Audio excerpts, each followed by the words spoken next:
Racing just is started with a big Daddy's Dream. Break quickly at a start. Moving up now at the outside is Grace Park Boy. Hieroglyphics. Yellow Cat comes next. Sangang Daan. Then followed by Jai Ho. Chief of Staff. Then next on that is Action Sailor. Moving up Pink Lady. Tiger with second less.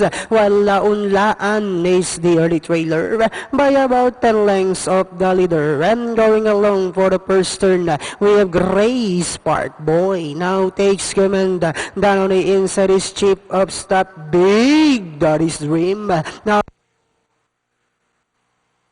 Sangang Daan, Yellow Cat, Action Sailor, Pink Lady comes next, Tiger Wood, Jai Ho, Laun Laan second last, while Hieroglyphics now racing in 11th. Inside the Tres Octavo, Big Daddy's Dream now takes command by our length and a half, and in second is Grace Park Boy. Down on the inside is Chief of Staff, Yellow Cat, Pink Lady, moving up Action Sailor, Sangang Daan, Tiger Wood comes next, then followed by Jai Ho, Laun Laan, while Hieroglyphics is still racing in 11th, and Diana went entering the home stretch.